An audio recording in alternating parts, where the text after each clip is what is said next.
Mga kababayan, game na ho, umpisahan ka ko na ho mga bossing. Game, si Marcoleta agad. Contribution din ha. Ngayon lang ako nakakita sa kasaysayan ng National Prosecution. Ito pala, ay mali, ito, sorry. Sabi diba? Si Villanueva, Yan. Ito ho mga kababayan. Kilala nyo yung assistant ombudsman na si Miko Clabano, mga boss di pa mo, sir. Ipapaliwanag niya po dito kung bakit daw ho plunder ang kaso ni Marcoleta, mga boss chief amo, sir. Pakinggan natin mga kababayan at mag-reaction tayo dito sa balita ng DZMM. si Villanueva, plunder. Si Escudero, plunder. Jinggoy, plunder. Jinggoy Planderson. Ano? Kasi yung sabi nga ninyo, graph lang muna si Jinggoy kaya nakapag-bail pa. Pero pagdating ng plunder, wala na din bail. Marcoleta, paano naging plunder yon?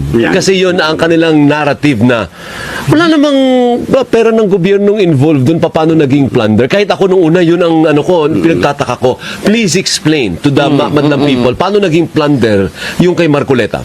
Okay. So sa plunder law, marami po kasing acts doon na that can become considered plunder. So kasi ang plunder law, it's a combination of series of acts to be able to amass ill-gotten wealth to the amount of 50 million pesos and above. Opo. So yung no question na over and above yung threshold. Meron doon po sa mga acts na yon na receiving of gifts. Wala namang gift na nanggagaling sa kaban ng bayan, di ba?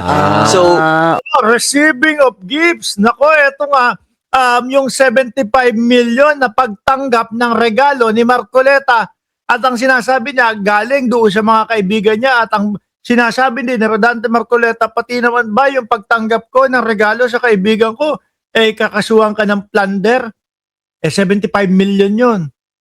Kasi yung sabi, pinaka threshold bago sumampa, 50 million. Malaki! Okay. Meron tayong distinction din diyan na yung ibang acts doon, tama po tayo na may government funds involved. Pero may mga ibang acts din doon May mga sangay, ibig sabihin. Ano ho? na nakita natin sa plunder law na walang kinalaman sa public funds. Kaya nga, so pwedeng plunder kahit walang involved na public funds. Yes, opo. Yun ang pag-iikot nila dun sa batas. Hindi, partner, yun ang nakalagay sa batas, kaya nila sinampahan, inirekomenda ang pagsasampa ng kasong plunder. Mismo, okay. Kasi akala ng karamihan na pag plunder, nagnakaw ka sa kaban. Oo naman. Hindi nga. Ang sinasabi niya ngayon, Yung mga sangay, mga kababayan, merong mga sangay na hindi kinakailangan na involve yung pera ng bayan. Kagaya nung receiving gifts daw, mga boss si Pamo, sir. Tapos kay Marcoleta, 75 million. Sana all. Sana all. Ang tanong, mga bossing, meron kayang tao na magbibigay ng 75 million, 25 million, kahit na, sabihin na lang natin, 1 million na lang po nang hindi umaasa ng kapalit ho, mga kababayan. Parang wala akong kakilalang gano'n. Sana magkaroon naman ako ng kaibigan na gano'n. Sige, eto, 1 million, 2 million, 3 million. Para sa ito, wala. Gusto ko lang ibigay sa iyo. Donasyon ko sa iyo. No, regalo ko sa iyo. Panigurado ho yan. In future, mga boss chief mo, sir, ay may inaasahan o mayroong iniisip na kapalit yan. Di po ba? kahit gifts, kahit hindi galing sa public coffers, pwedeng pasok sa plunder. That's what you're saying, right? Yes. Ang purpose ho niyan is during the normal times na hindi sa campaign period, we demand neutrality and objectivity from our public officials. Kaya yung ganong kalaking pera ay hindi talaga po pwede. Kumbaga nga ho naman, tama naman mga kababayan. Na isa kang nagsisilbi sa taong bayan, isa kang congressman, senador, may kapangyarihan ka, kapag naka-receive ka ng isang gift, regalo sa isang tao na ganung kalaki, tapos kunyari na lang, ito na lang pinakamadali at light na paliwanag. Yung tao na yon may nakabangga at yung nakabangga niya gusto niya nagamitan ng power ho, mga kababayan. Ay nako. Sino papaboran niya? Siyempre, yung nagbigay sa kanya ng pagkalaki-laking regalo ho. Di ho ba, mga kababayan? Nasaan na ba yun? So ngayon, series siya kasi ito po yung nakalagay sa complaint ng FIB ng Office of the Deputy Ombudsman of Luzon na it was a gift in the amount of 75 million na during normal times, hindi niya dineclare sa SOSE, hindi rin niya dineclare sa kanyang salin. So, nasaan siya? Nung panahon na siya ay congressman. Ano po? Ngayon, kung sinasabi niyang wala naman siyang tinatago, ang basehan lang naman po natin ang dokumento. So, yun po yung naging crux ng complaint ng FIU. Hindi, tsaka galing sa kanya mismo. Opo, opo. Siya nagsabi. Parang nag-guest siya sa isang programa. Oo. Siya mismo ang nagsabi. Hindi naman siya pinilit eh. Siya nagkwento. Hindi kasi ganito yan. Ano po mga boss chief mo, sir? Si Marcoleta, si Rodante Marcoleta, dahil nga ho, napansin, nakita, bakit ganun? 112 million yung campaign expenditure mo. No? Tapos, yung salin mo, nasa 50 to 55 million lang.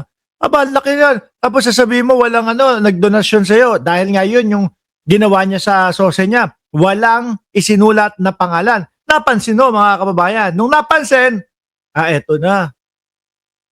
Nung napansin mo, mga bossing, syempre, para maiwasan na, naku po, madi-disqualify ako kasi sabi ng SOSE, isulat ko yung mga tao na nag-donate sa akin. Kaso hindi ko sinulat. Madi-disqualify ako. Sabihin ko na lang, iurong ko na lang, no? Na hindi panahon ng eleksyon ko natanggap yung 75 million. At doon nga po, lumusot o lumubog o nahulog sa patibong si Rodante Marcoleta sa pagtanggap ng regalo na worth 75 million cold cash ho yan, mga kababayan. Ano po? May pag-amin na naman kay Marcoleta. Hindi lang natin sure kung cash po ba nakuha ni Rodante Marcoleta or through bank transfer or whatever. Basta sa kanya mismo nang galing yung pag-amin ho, mga boss.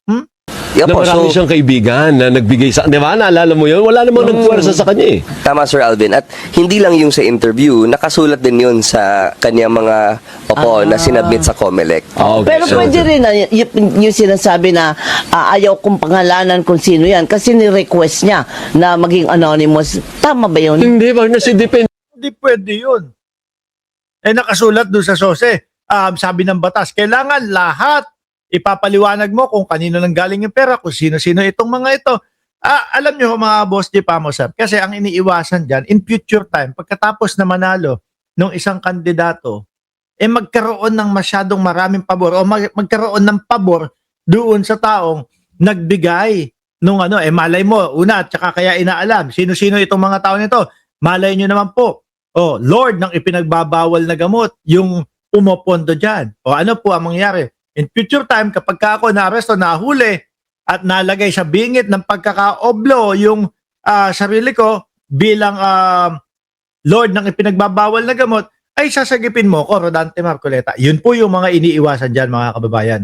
Sura nandun. Hindi nga, nakasulat. Nakalagay. Nakasulat naman po yun. Si Opo. Defensor? Yes, Opo, si dating opo. congressman, defensor, yung isa sa Ayan. Kung hindi kaya ang pabor na ibinibigay ni Marcoleta kay Defensor is yung yun pong eto, kagaya nila Orly Gutesa, na alam naman po natin na fake witness, na tanim witness para sirain yung mga kalaban ni Mike Defensor. Yan yung sinasabi ho natin. Kaya, bawal na bawal kang tatanggap, lalo na higit na magkano? 50 milyones sa panahon ng ikaw ay nanunungkulan sa gobyerno. Si Defensor. Nakita nyo na ho yung connection, mga bossing. Ulitin ko, tatanong lang tayo.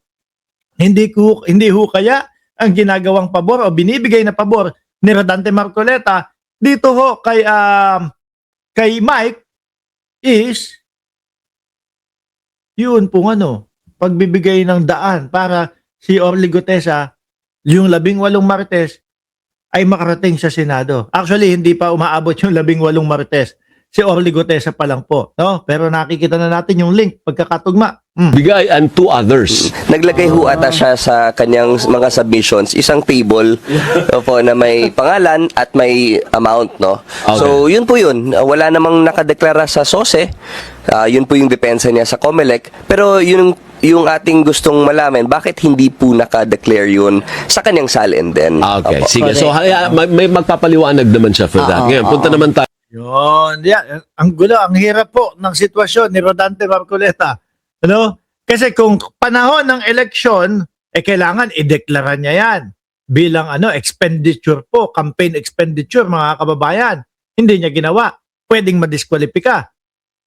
Pag panahon naman, yung hindi pa eleksyon, at siya ay congressman naman noong mga panahon na yon, ito naman ang kakaharapin. Plunder? Oh. Yari talaga si Rodante Marcoleta.